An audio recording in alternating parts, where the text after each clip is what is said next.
তো আমাদের সকলেরই ফেভারিট সিজন যেটা হচ্ছে মনসুন সিজন, সেটা অলরেডি চলে এসছে, মানে বর্ষাকাল, আমাদের বাংলায় যেটা বলে বর্ষাকাল, সেটা অলরেডি চলে এসছে। এই সময়টাতে আমাদের ঘুরতে যেতে যেমন ভালো লাগে, পাহাড় দেখতে যেমন ভালো লাগে, তেমনি আমাদের বাইকটিকেও ভালো রাখার জন্য আমাদের কিছু মেনটেন্যান্স বা টিপস ফলো করতে হয়। তো সেটার উপরে আজকের এই ভিডিও, সমস্ত ইনফরমেশনের উপরে আজকে এই ভিডিওটা আনতে চলেছি। খুব ইনফরমেটিভ হতে চলেছে, কারণ এই সময়টাতে বাইকের রাশ লাগার খুব সম্ভাবনা থাকে বাইকে, কারণ বৃষ্টি জলে আমাদের বাইক খুব ইউজ হয়, যারা ডেলি ইউজ করো বাইকগুলোকে, বা মেটাল পার্ট রয়েছে বাইকে অনেক, বিশেষ করে রয়্যাল এনফিল্ড কোম্পানির অনেকগুলো মেটাল পার্ট রয়েছে বা ক্রোম পার্ট রয়েছে, তো সেইগুলোতে বৃষ্টির সময় বর্ষাকালে খুব রাশ লেগে যায়। তো সেটার হাত থেকে তোমরা কীভাবে রক্ষা পাবে এবং মনসুনে তোমাদের বাইকগুলোকে কীভাবে টিপটপ রাখবে, কীভাবে সুন্দর রাখবে, তো সেটার উপর আজকের এই ভিডিও। তো খুব ইনফরমেটিভ একটা ভিডিও হতে চলেছে, তো ভিডিওটা না টেনে তোমরা পুরোটা দেখবে, যাতে কোনো ইনফরমেশন বা কোনো তথ্য তোমরা মিস না করে ফেলো। আর একটা ম্যাজিক্যাল জিনিসের কথা বলবো, যে জিনিসটা তোমাদের সকলের কাছে পরিচিত এবং খুব কমন একটি জিনিস, যেটা আমাদের এই সিজনটাতে বা এই সময়টাতে আমাদের বাইকগুলোকে রক্ষা করতে খুব ভালোভাবে সাহায্য করবে। তো চলো দেরি না করে ফটাফট শুরু করা যাক। তো এই হচ্ছে আমার বাইকের বর্তমান অবস্থা, কারণ নর্থ বেঙ্গল থেকে ঘুরে আসার পর, ট্রিপটা করে আসার পর বাইকটা সেভাবে ধোয়া হয়নি, তাই একদমই নোংরা হয়ে রয়েছে। তো তোমাদের যে জিনিসটার কথা বলছিলাম সেটা হচ্ছে আমাদের ওয়ান অ্যান্ড অনলি WD-40, যেটা আমাদের বাইককে বর্ষাকালে বিভিন্ন জায়গায় রাস্টিংয়ের হাত থেকে বা বিভিন্ন বিচেস রয়েছে, বিভিন্ন নাটস রয়েছে, সেগুলোকে রক্ষা করার জন্য, বর্ষাকালে আমাদের বাইকটিকে ভালো রাখার জন্য এটা একমাত্র রাস্তা আমাদের, এবং খুব ছোট্ট একটি জিনিস, খুব দামও খুব কম, ছোটো সাইজে খুব পাওয়া যায়, খুব কম্প্যাক্ট একটি জিনিস। তো চলো কোথায় কোথায় আমাদের রাস্তা লাগে সেই জিনিসগুলো তোমাদের আগে দেখিয়ে দিই। তো আমাদের যে মেনলি যেগুলো রাশ দেখা যায়, বা মেনলি যে বর্ষাকালে দেখা যায় যে সুইচেসগুলো আমাদের ঠিকভাবে কাজ করে না, বা এই ইন্ডিকেটার সুইচ বা তোমাদের লাইটের সুইচগুলো, তাছাড়া যেখানে কি হোলগুলো রয়েছে, এই সমস্ত কি হোলের জায়গাগুলো, বা এই জায়গাগুলো, বিভিন্ন জায়গায় কি হোল যেখানে রয়েছে, বা এগুলো সুইচেসগুলো যেগুলো রয়েছে আমাদের বাইকের, সেই জায়গাগুলো কী হয়, আমাদের নাটবোল্টগুলো খুব অসুবিধা হয় বর্ষাকালে ভিজে যাওয়ার পর, বা এই যে ক্লাচ লিভার বা ব্রেক লিভার, এগুলো খুব সমস্যা হয়। বা এখানে যে সমস্ত ফুটপ্যাকটা রয়েছে, এই ফুটপ্যাকের জিনিসগুলো দেখো, এই জিনিসটা একটু কড়া হয়ে রয়েছে। তো এই জিনিসগুলোতে বাঁচার জন্য আমাদের একমাত্র রক্ষা করবে যেটা হচ্ছে WD-40। তো তোমাদের দেখিয়ে দিয়ে সেটা কীভাবে দেওয়া হবে। এই জিনিসটাকে নিয়ে জাস্ট এখানটাতে যে সমস্ত সুইচের যে ছোটো ফাঁকগুলো রয়েছে, সেই জিনিসগুলোতে এই জায়গাগুলোতে স্প্রে করে দেওয়া দরকার।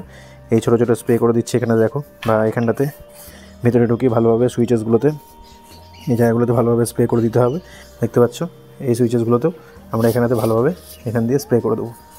বা এই যে সেলফের সুইচটাও রয়েছে এখানটাতে, বা এই যে তোমাদের যে কি হোলগুলো রয়েছে, এই কি হোলগুলোতেও একটু ভালোভাবে স্প্রে করে দিতে হবে, যাতে বর্ষাকালে আমরা খুব ভালোভাবে সেই করতে পারি। তোমরা দিয়ে দেবে, এগুলো বেশভাবে নিজেরাই বুঝতে পারবে যে একটু ভালো কাজ, কাজগুলো আমরা খুব ভালোভাবে ইন্ডিকেট করতে পারছি আমাদের জিনিসগুলোকে। এই জিনিসগুলো এছাড়াও এখানটাতে রয়েছে খুব একটা ছোট্ট জিনিস, দেখো যদি আমি ক্লাচটা সরাই, তাহলে দেখো এই জায়গাটা তো রয়েছে, আমরা এখানেতে অল্প একটু দিয়ে দেবো এই জায়গাতে, এবং একটা স্প্রিং মতো আমাদের থাকে, তো এই স্প্রিংটাতে আমাদের একটু স্প্রে করে দিতে হবে। আর স্প্রে করার আগে অবশ্যই একটু ঝাঁকিয়ে নেবে, তাতে কী হবে, জিনিসটা খুব ভালোভাবে সার্কুলেট হবে। তাছাড়া এই ফুটপ্যাকগুলোতে দেখো এখানেতে আমরা একটু দিয়ে দেবো, যাতে এটা ভালোভাবে কাজ করে। এছাড়াও লেডিস ফুট রেস্টটাতে যদি আমরা এখানটাতে দিই, বা পিলিয়ন ফুট রেস্টটাতে এখানে একটু দিয়ে দিলে, এখানে একটু দিয়ে দিলে, তাহলে দেখবে জিনিসগুলো খুব ভালোভাবে ওয়ার্কেবল, খুব ভালোভাবে কাজ করছে। বা বিভিন্ন নাট বোল্টসগুলো রয়েছে। আর একটা জিনিস তোমাদের দেখায় যে এখানটাতে এই নাটগুলো, জানি না কেন KTM-এর সমস্যা না কিসের সমস্যা, এই নাটগুলোতে একটু রাস্ট পড়ছে, সুতরাং আমরা এখানে একটু দিয়ে দেবো। দেখতে পেয়েছো? তো সমস্ত নাট বোল্টসগুলো যেগুলো জায়গায় নাট বোল্টস রয়েছে বা যেগুলো ওয়ার্কেবল, যেমন দেখো এখানটাতে একটা ক্লাচের যে জায়গাটা রয়েছে, এই জায়গাটাতে আমরা একটু দিয়ে দেবো। আর এই ফুটপ্যাকটাতে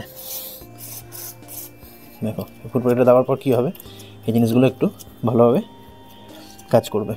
এই যে এখানে একটু দিয়ে দিই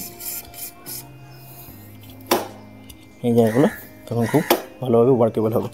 বা এই যে ব্রেক লিভারগুলো জায়গাতে, তো এই সমস্ত জিনিসগুলো বর্ষাকালে খুবই ইম্পর্ট্যান্ট আমাদের বাইককে ভালো রাখার জন্য। তো এই ছিল 1 নম্বর, আমাদের বাইকটিকে যাতে খুব ভালোভাবে আমরা মেনটেন করতে পারি, সেই হিসাবে আজকের এই টপিক, যেটা হচ্ছে এই WD-40 আমরা কীভাবে ইউজ করব বা কোন কোন জায়গায় আমরা ইউজ করব। সবচেয়ে ভালো হয় যদি আমরা এই জায়গাগুলোতে চাবি দিয়ে তারপরে জিনিসগুলো দিই, কারণ আমি এখনই গাড়ি নিয়ে বেরোবো, সেই কারণে আর দিলাম না। তো এই হচ্ছে ব্যাপার। এবং WD-40 পরে এবার তোমাদের নেক্সট যেটা টিপস দিয়ে রাখবো, সেটা হচ্ছে চেন ক্লিন আর চেন লিউব। তোমরা বিভিন্ন কোম্পানির মডুলার রয়েছে বা বিভিন্ন কোম্পানির chain lube, chain clean use করবে, কারণ বর্ষাকালে এটা বেশি নোংরা হয়, কারণ চেনটা সবচেয়ে বেশি ভিজিবল থাকে এবং রাস্তাতে জল কাদার পরিমাণটা, চেনে লাগার পরিমাণটা বেশি থাকে। তাই তোমরা WD-40 দিয়ে চেনটাকে ওয়াশ করে নিতে পারো, বা মডুলের বিভিন্ন চেন ক্লিন, চেন লিউব রয়েছে, C1 C2 যেটা রয়েছে, তো সেটা তোমরা ইউজ করতে পারো। আর যাদের ডেলি ইউজের জন্য বাইক তোমরা ইউজ করো, তাদের জন্য বলে রাখি যে তোমরা প্রায় মাসে অ্যাটলিস্ট হলো 2 দিন বা 2 বার বা 15 দিনে একবার তোমরা অবশ্যই চেনটাকে ক্লিন করে নিও, কারণ চেনে অনেকটা রাশ লেগে থাকে, বা চেনে যে ওরিংগুলো রয়েছে সেগুলোতে রাশ লেগে গেলে চেনটা খুব তাড়াতাড়ি নষ্ট হয়ে যায়। তো চেনটাকে ভালো রাখতে গেলে এই বর্ষাকালে তোমরা অবশ্যই চেন ক্লিন, চেন লিউবটা ইউজ করে নিও। তো এরপরে যেটা বলবো সেটা হচ্ছে ব্রেক নিয়ে, কারণ ডিস্ক ব্রেক যারা ইউজ করছে, যাদের গাড়িতে ডিস্ক ব্রেক রয়েছে বা এবিএস রয়েছে তাদের তো কোনো সমস্যা নেই, তাও তোমরা একটু সাবধানে চালাবে। এবং ব্রেকিং যেটা করার নিয়ম সেটা হচ্ছে তোমরা খুব আস্তে আস্তে ব্রেক করবে, কারণ দুটো ব্রেক একসাথে ইউজ করবে, কারণ দুটো ব্রেক একসাথে ইউজ করলে তো খুব ভালোভাবে অ্যাক্টিভেট হয় ব্রেকটা। এবং কোনো ব্রেকই আলাদা আলাদাভাবে ইউজ করবে না, পিছনের ব্রেকটা যদি শুধু আলাদাভাবে ইউজ করে তাহলে কী হবে, পিছন চাকাটা স্কিড করবে, এবং সামনের ব্রেক যদি ইউজ করো তাহলে সামনের চাকাটা স্কিড করলে বা সামনের দিকটা যদি স্লিপ করে তাহলে তোমাদের অনেকটা ডিসব্যালেন্স হয়ে যাবে গাড়ি। তো অবশ্যই দুটো ব্রেক একসাথে ইউজ করবে। আর ব্রেকের কথা যদি বললামই, যাতে তোমাদের যদি ডিস্ক ব্রেক রয়েছে যাতে, তো ডিস্ক প্লেটটা অবশ্যই চেক করবে যে সেখানে কোনো নোংরা আছে কিনা বা ডিস্ক প্লেটের ওপর কোনো রাস্ট পড়েছে কিনা, সেই জিনিসগুলো অবশ্যই নোটিস করবে। এবং যদি ড্রাম ব্রেক থাকে তো অবশ্যই তোমরা নর্মাল চেকআপে রাখবে গাড়িটাকে, কারণ ডিস্ক ব্রেকে নর্মাল ব্রেকে যেটা থাকে সেটা হচ্ছে ব্রেক প্যাড, সেই ব্রেক প্যাডটা তোমাদের টাইম হয়েছে চেঞ্জ করার কিনা বা চেঞ্জ করা দরকার হয়েছে কিনা, বর্ষাকালে শুরুতে বা মনসুন আসার আগে তোমরা সেই ব্রেক প্যাডটা চেঞ্জ করে নিতে পারো। এই হচ্ছে ব্যাপার। আর ব্রেকিং কথা বলতে গিয়ে যদি আরেকটা কথা বলি সেটা হচ্ছে স্পিড, তোমরা অবশ্যই স্পিডটাকে মেনটেন করে চালাবে। তোমরা নর্মাল স্পিডে যদি তোমরা ধরো 40তে গাড়ি চালাচ্ছ তো অবশ্যই তোমরা সেটা থেকে অ্যাটলিস্ট 10 কিলোমিটার পার আওয়ার বা 15 কিলোমিটার পার আওয়ার তোমরা স্পিডটা একটু কমিয়ে দেবে, কারণ স্পিড কমালে তোমাদের ব্রেকিং করতে অনেকটা সুবিধা হবে। আর মনসুনের সময় রাস্তা অনেকটা ভেজা থাকে, তো রাস্তা যে কোনো সময় তোমাদের বাইক স্কিড করে যেতে পারে বা স্লিপ করে যেতে পারে, তো অবশ্যই তোমরা স্পিডটাকে একটু মেনটেন করবে। তোমরা যতটা পারবে একটু আস্তে চালানোর চেষ্টা করবে বাইকগুলোকে, তাহলে সুবিধা হবে তোমাদের ব্রেকিংয়ে। তো এটা হচ্ছে আরেকটা টিপস দিয়ে রাখলাম। নেক্সট যেটা টিপস দিয়ে রাখি সেটা হচ্ছে এয়ার প্রেশার, টায়ারের প্রেশার তোমাদের একটু বলবো তোমরা একটু কম রাখতে। তোমরা যদি নর্মাল 35 to 40 রাখো তো সেটা আশা করবো যে তোমরা 29 to 30 কাছাকাছি রাখতে। এটাতে কি সুবিধা হবে, এটা তোমাদের টায়ারের প্রেশারটা কম রাখলে তোমাদের টায়ারের যে সারফেসটা রয়েছে সারফেসটা অনেকটা বেড়ে যাবে এবং রাস্তাতে গ্রিপিংটা অনেক ভালো সুন্দর হবে এবং তোমাদের ব্রেকিংটাও খুব সুন্দর হবে। তো তোমরা টায়ারের এয়ার প্রেশারটা অবশ্যই একটু কম রাখার চেষ্টা করবে। এরপরে যেটা বলে রাখি, তোমাদের চেনের সম্পর্কে তো বললামই, এবং টায়ারের যদি রিলেটেড আরেকটা কথা বলে রাখি, তোমরা টায়ারের এজ কতটা রয়েছে বা টায়ারের গ্রিপ কতটা রয়েছে সেটা তোমরা অবশ্যই দেখবে। তোমাদের একটু দেখিয়ে রাখি যে টায়ারে কীভাবে দেখতে হয়। দেখতে পাচ্ছ যে এই যে টায়ারের গ্রিপগুলো, তোমরা এটা এই জায়গাগুলো কতটা বেশি রয়েছে না কম রয়েছে, অবশ্যই মিডিল পোর্শনটা বা সাইড পোর্শন তোমরা অবশ্যই দুটো জিনিসই ভালোভাবে দেখে নেবে। সেটা সামনের চাকা হোক, সেটা এই সামনের চাকা হোক বা পেছনের চাকা, দুটো জিনিসে তোমরা গ্রিপটা অবশ্যই দেখে নেবে। তো এটা ছিল ফাইনাল টিপস। তো এই জিনিসগুলো তোমরা মেনটেন করো। আশা করি তোমাদের এই জিনিসগুলো মেনটেন করলে তোমাদের এই মনসুনের সময় বাইকটাকে তোমরা খুব ভালোভাবে মেনটেন করতে পারবে, খুব ভালোভাবে সুন্দর রাখতে পারবে। তো এটাই ছিল আজকের টিপস। তো আশা করি তোমাদের ভালো লেগেছে। যারা বাইক রাইড করো বা যারা তোমাদের বন্ধুবান্ধব যারা বাইক রাইড করে তো অবশ্যই তাদের মধ্যে ভিডিওটা শেয়ার করে দিও, যাতে তাদের ইনফরমেটিভ এই ভিডিওটা তাদেরও কাজে লাগে। এবং যদি তোমাদের কিছু অ্যাডিশনাল টিপস দেওয়ার থাকে তো অবশ্যই কমেন্ট সেকশন খোলা রয়েছে, তোমরা কমেন্ট সেকশন কমেন্ট করতে পারো। এবং ভিডিওটি যদি খুব ইনফরমেটিভ মনে হয়ে থাকে বা কিছু যদি তোমাদের সাহায্য করে থাকি তো অবশ্যই ভিডিওটি লাইক করবে, কমেন্ট করবে এবং বন্ধুদের মধ্যে শেয়ার করবে। আর আজকে যদি আমার চ্যানেল নতুন হয়ে থাকো তো অবশ্যই নিচে থাকা সাবস্ক্রাইব বাটনটি প্রেস করবে, পাশে থাকা বেল আইকনটি প্রেস করে রাখবে, যাতে নতুন ভিডিও আসে তোমরা নোটিফিকেশন অটোমেটিক্যালি পেয়ে যাও।